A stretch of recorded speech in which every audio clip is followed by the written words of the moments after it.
straight into the roof of the net. Nice one. Straight down the middle. So a good performance from both teams here today. Hello and welcome to Firstpost. I'm Rupha Ramani. Let's get started.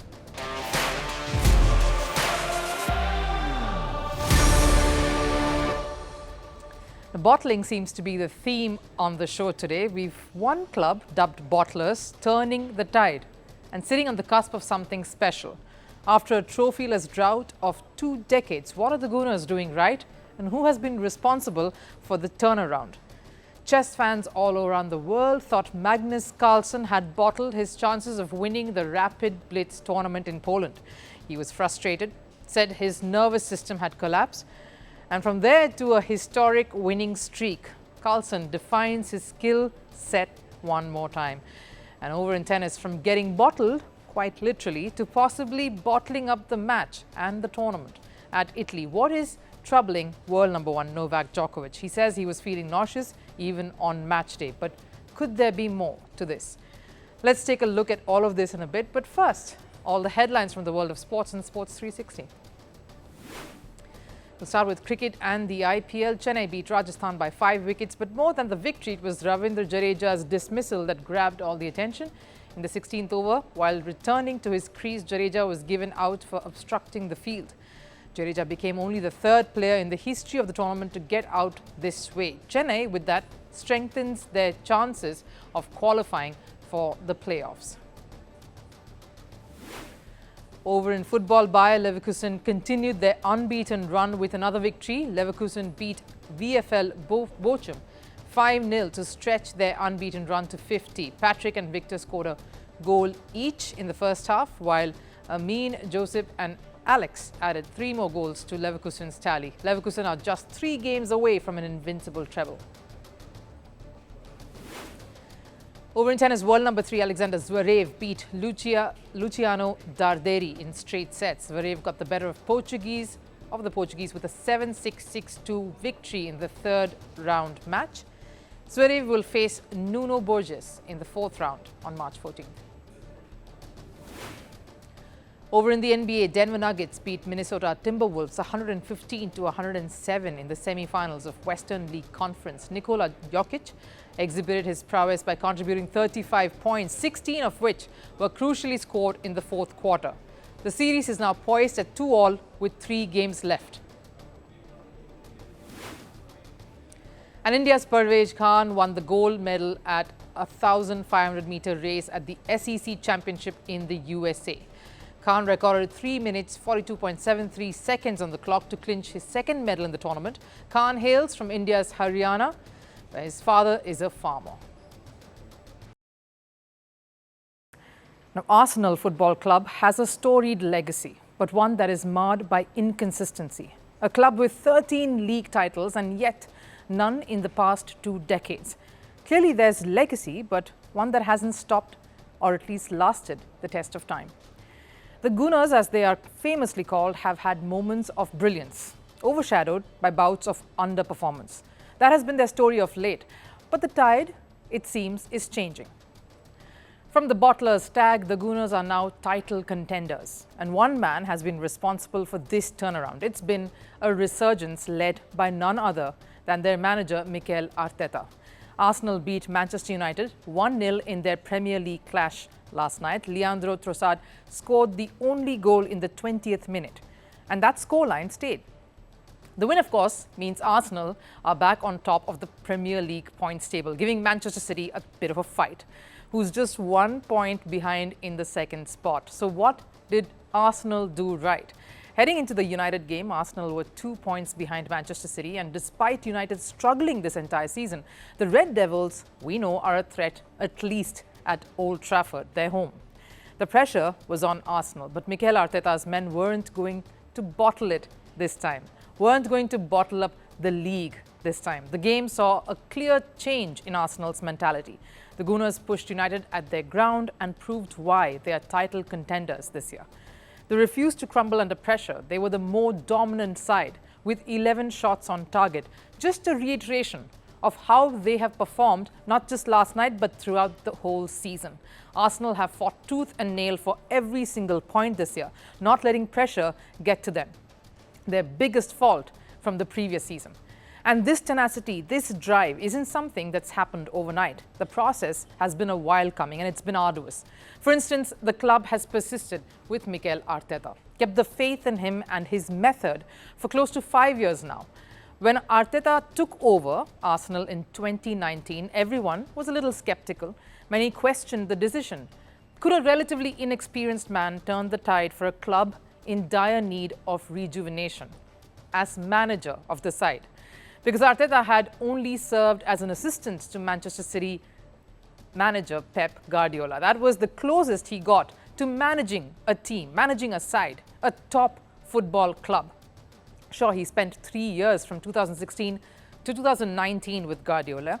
That's precious. But that was still under the wings of Guardiola. And managing a club like Arsenal with close to zero experience at the helm seemed a bit impossible, even for a student of the great Guardiola. But Arteta's tactical brilliance has constantly come to the fore in the past 5 seasons. After he took over the reins towards the end of the 2020 season, Arsenal won the FA Cup, but they finished 5th in the Premier League. So no qualification for the European competitions. Not a fabulous start, but Arteta did all right in the coming year. With Arteta in the role right through the season, the Gunners finished 8th once again, and it seemed like Mikel Arteta wasn't the right man for the job. But come 2022, the Spaniards started moving things around. With the 5th place and Europa League qualification, Arsenal began showing some signs of a resurgence. And ever since the 2023 season, Arsenal have been title contenders. Last season, they were title favourites up until January. But Arsenal's old demons reared their heads once again. The club lost its plot and finished 5 points behind eventual winners Manchester City, letting that pressure get to them the moment of the whole situation. And despite a 2nd place finish, the tag of bottlers came back to haunt Arsenal. And despite having talented players like Bukayo Saka, Leandro Trossard, Declan Rice and Martin Odegaard, the trophy drought continued for yet another year. But that can all change now. Arteta proved that it's about more than just the raw talent. It's about the mentality. And under Arteta, the club has proved that they have got that winning mentality because the manager himself believes in it. The mentality and the manifestation of that thought. My brain always took me to the place where we are lifting the Premier League. That's what my brain is doing at the moment. So I just follow my brain and my gut, and this is how I feel. And this is as well the way that I want everybody to think, and hopefully we can achieve it. Now, unlike last season, Arsenal haven't faltered this year. The club is consistently pushing with only 5 losses and 5 draws. The club even has a superior goal difference to that of City. And in the Premier League, they haven't lost to Manchester City and Liverpool this year.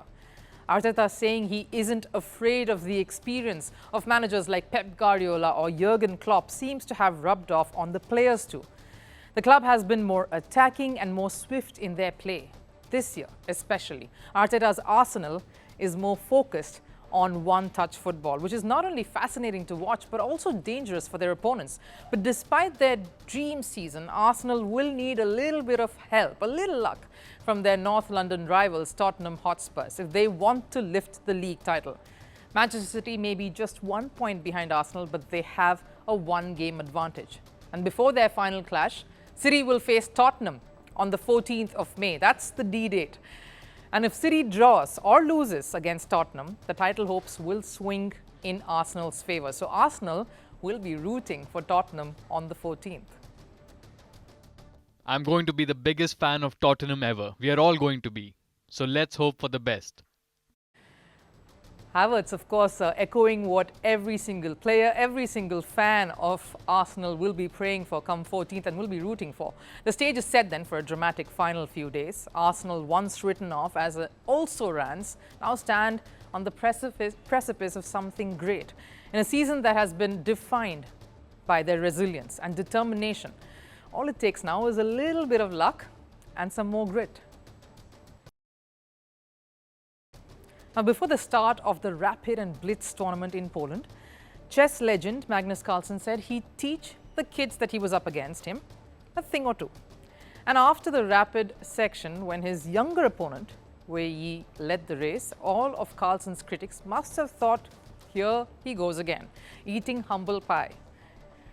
He said he'd be surprised to see an Indian win the candidates tournament some months ago and did not give D. Gukesh of all, or even Praggnanandhaa or Vidit any chance to reach the top 3.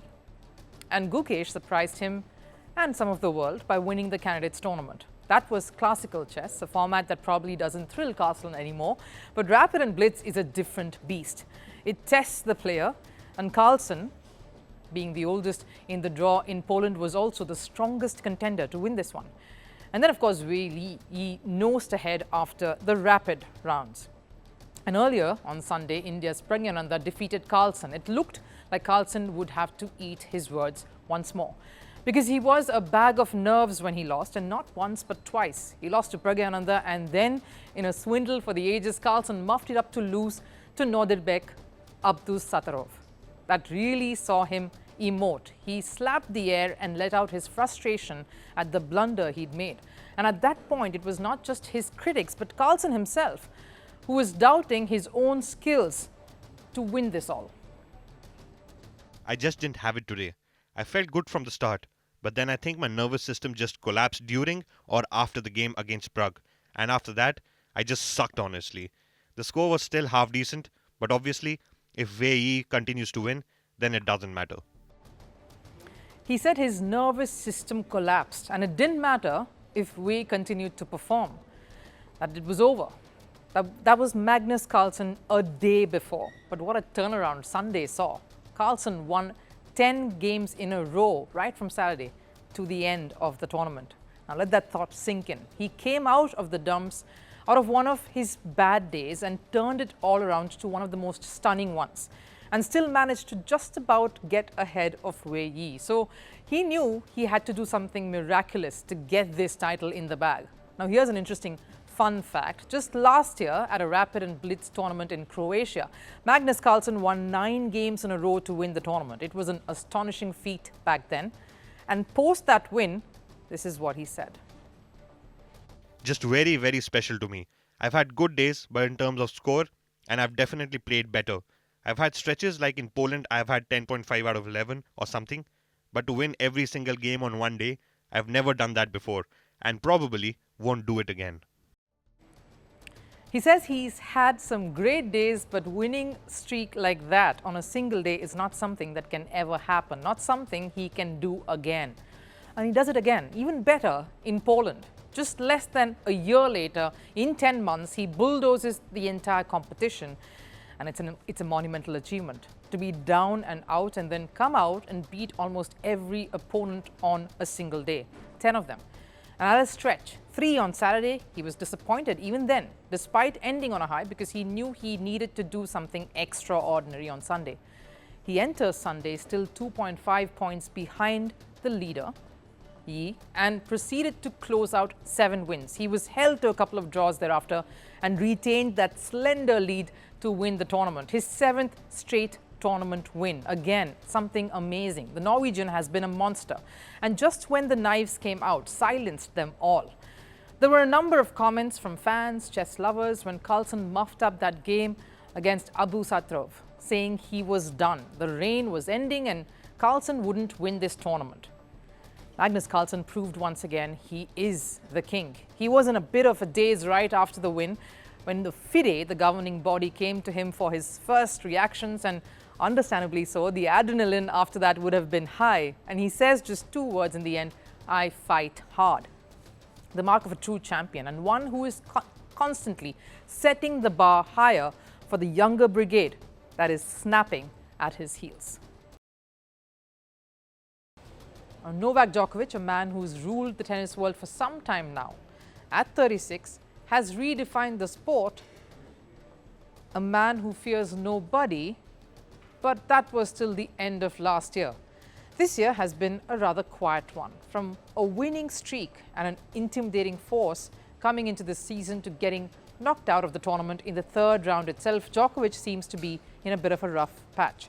It's almost time for the French Open to begin, and he has no titles to show this year just yet. In the Italian Open, Djokovic was knocked out by Alejandro Tabilo But before that, he was also accidentally hit by a fan's water bottle while he was signing autographs after his second round victory. Clearly, all is not going too well for this champion.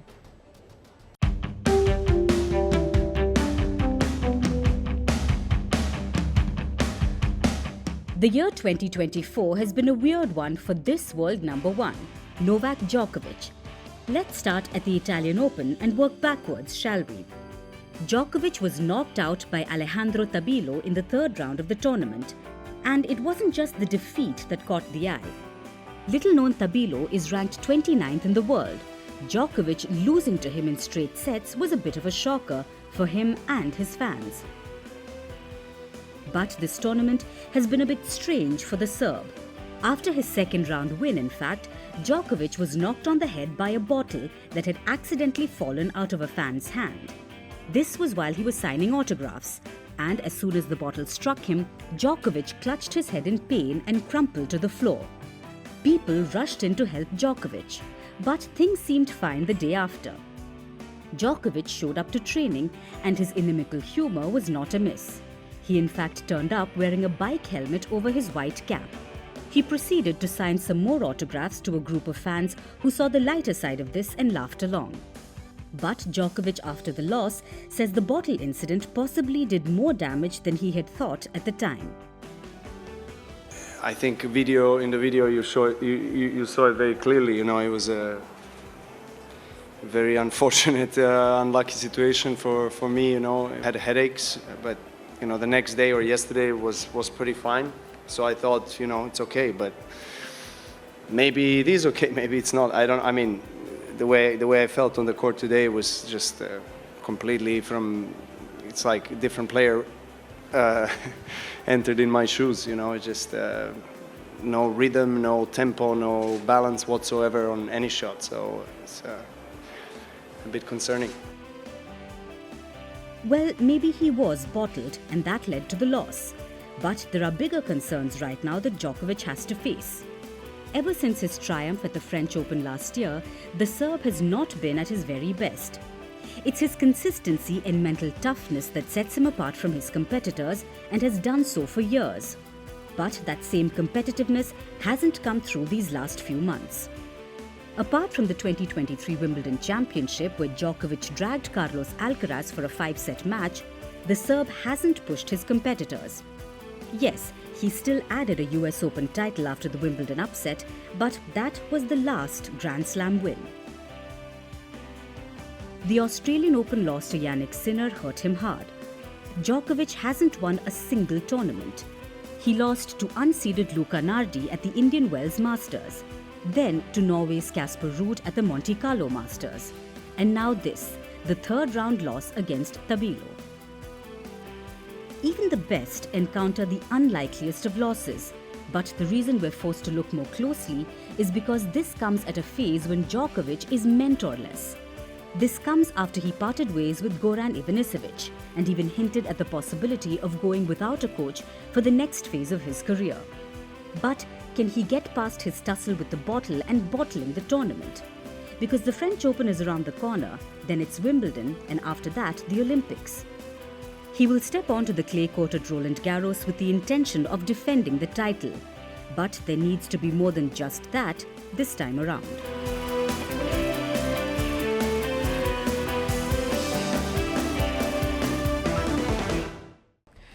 Time for last serve. Now, farewell is always emotional for anyone, especially if you've spent 6 years with the team. Kylian Mbappe experienced just that during Paris Saint-Germain's last home game. The fans gave Mbappe an epic send-off. Take a look.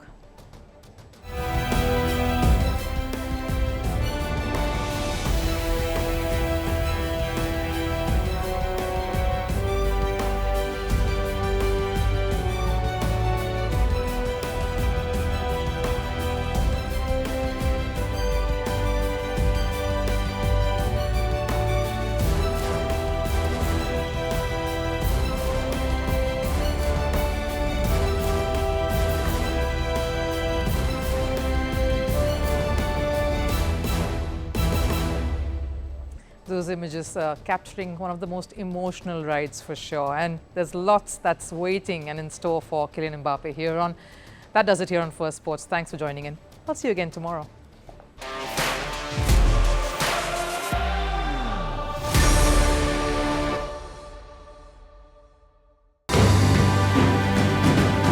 Firstpost reports from the world's second largest continent. Hello, I'm Alison Lagrange. A very warm welcome from Durban, South Africa. We get you the news and the newsmakers from Africa. South Africa goes to the polls on the 29th of May. I will track the election and bring you ground reports. Is it the end of the road for the African National Congress? And will former President Jacob Zuma stage a dramatic comeback?